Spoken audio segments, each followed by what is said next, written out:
បាទសួស្តីគ្នាថ្ងៃចូលឆ្នាំថ្ងៃទី2បានតាណាទេគឺនៅផ្ទះធម្មតាជួបជុំបងប្អូននៅបានតាណាវត្តក៏បានទៅដែរបានធ្វើបុណ្យទៅផ្ទះនឹងឯងជាមួយបងប្អូននឹងមីងធ្វើការហូបអីជុំគ្នាចឹងណាហើយក៏មកដើរមើលផ្លែឈើផ្លែអីនៅជុំវិញផ្ទះតិចតួចបានតែថតចឹងទេតែខ្លួនឯងដែរហូបទេជូរខ្លាំងណាស់អង្គុយលេងតាហើយនឹងបងប្អូនគាត់មកគេមកពីបុណ្យផងដែរមកគេមកពីវត្តបាទតែធ្វើមុខជីខ្ជូដល់ហើយបាទក៏បានអត់បានទៅធ្វើបុណ្យតែបានទទួលបុណ្យបាទគេឲ្យបុណ្យឲ្យពរអញ្ចឹងណាដើម្បីជើងចូលបានទៅធ្វើបុណ្យក៏ដោយបន្ទាប់មកទៀតក៏ចាប់ដើមធ្វើការលាងជើងកម្មាទោសដែលយើងធ្លាប់ធ្វើខុសលើគាត់បាទតែមើលទៅកម្មាទោសនេះក៏ទុំជល់បាទគួរកម្មក្រាស់ច្រើនជាងគឺការតមាត់បាទការតមាត់អត់ឲ្យលាក់ដល់ដីខ្លាច់បន្លាស់គឺរឿងបន្ទុកវិញតែម្ដងមិនងាយបានអីជួបជុំបងប្អូនធ្វើកម្មវិធីចឹងមិនងាយទេ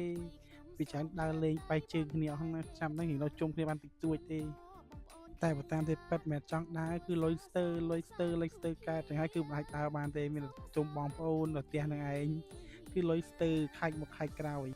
តែមិនអីទេក៏សប្បាយចិត្តយ៉ាងដែរយើងបាននៅផ្ទះជួបបងប្អូនបានលេងបៀកោលុយគ្នាធម្មតា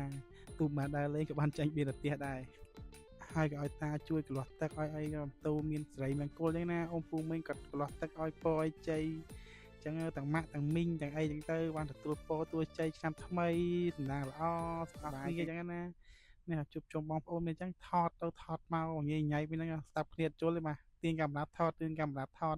គឺមិនយល់គ្នាតែម្ដងបាទអត់ដឹងថានិយាយពីអីអត់ដឹងពីឆ្វេងទៅស្ដាំពីស្ដាំទៅឆ្វេង